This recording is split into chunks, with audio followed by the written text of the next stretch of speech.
بلے کے نشان کے ساتھ، تو پھر میں سمجھتا ہوں نون لیگ کو سینٹرل پنجاب میں بھی ٹف مقابلہ ملے گا. ٹھیک ہے. اچھا خان صاحب، عمر کا سیاست سے تجربہ اور جو میچورٹی سے جو تعلق بیان کیا جا رہا ہے، اور بلاول بھٹو کی جہاں تک بات کریں تو وہ تو ابھی 35 سال کے ہیں اور انہیں کہا جا رہا ہے کہ وہ بھی میچور نہیں ہے، جبکہ ان کی والدہ جو محترمہ بے نظیر بھٹو تھی وہ ایک ینگ ایج میں پرائم منسٹر بنی تھی. تو یہ اچانک مائنڈ سیٹ کیوں آ گیا ہے مخالفین میں؟ آپ اس کو کس نظر سے دیکھتے ہیں آپ؟ نہیں، یہ ایک مزاح ہے اس طرح کی بات کرنا. دیکھیں، تجربے کا مول کوئی نہیں ہوتا. جی جی. جہاں تک بلاول کی والدہ محترمہ بے نظیر بھٹو شہید کا معاملہ ہے، وہ جن حالات میں سیاست میں آئے وہ پاکستان کے اللہ تعالیٰ کسی اور شخص کو ایسے حالات زندگی میں نہ ملے. ان کے والد جو ہیں وہ پھانسی چڑھ گئے اور ملک اس وقت بہت انتشار میں تھا، مارشل لا کا دور تھا.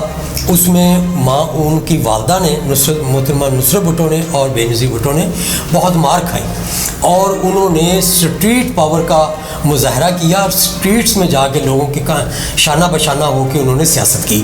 اس لیے وہ ان کو آپ یہ کہیں کہ وہ بہت میچور سیاستدان تھی. اور ایک یہ ہے کہ وہ اپنی مرضی سے سیاست میں نہیں آئی تھی، ان کو قبل از وقت سیاست میں حالات لے کے آئے. صحیح. ان کا تو یہ ایک ڈفرینٹ ہے. جبکہ بلاول جو ہے یہ بائی پروگرام آ رہے ہیں، لیکن بلاول پہ کیا تبصرہ کرنا، ان کے غبارے سے تو ان کے والد نے ہوا نکال دی ہے کہ ابھی بلاول سیکھ رہا ہے.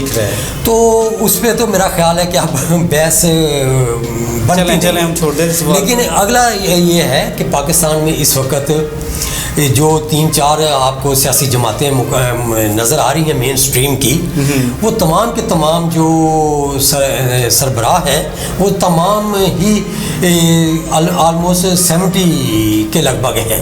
کوئی 70 پلس ہیں، کچھ 70 ہونے والے ہیں. تو اس وقت ہماری سیاست تو بڑے آزمودہ کار لوگوں کے ہاتھوں میں ہے، لیکن ان کے جو مسائل ہیں وہ بالکل ایسے ہی نظر آ رہا ہے کہ جیسے بڑے تجربہ کار اور اناڑی لوگ ہیں جن سے معاملات ہینڈل ہونا ابھی تو کوئی مشکل ہی لگ رہا ہے کہ وہ کس ایشو کے تحت عوام میں اپنے آپ کو پاپولر بنائیں گے اور یہ جو مسائل اس وقت موجود ہیں ان کو کس طرح فیس کریں گے. ابھی تک تو کسی کا لاہ عمل ہمیں میدان میں نظر نہیں آ رہا.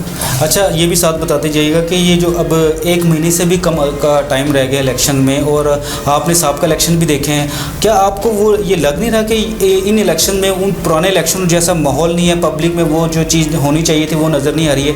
اس حوالے سے کچھ بتائیں گا. یہ سب سے بڑی پریشانی والی بات ہے.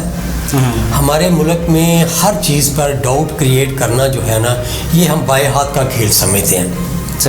پازیٹیو بات میں اسی لوگ نگیٹیوٹی کو نکال کر بیٹھ جاتے ہیں اور آدھا گلاس بھرا ہوا نہیں ہم کہتے، ہم آدھا گلاس خالی کہہ کے خوش ہوتے ہیں.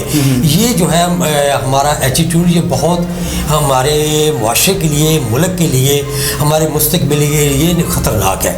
ان چیزوں سے ہمیں نکلنا ہوگا.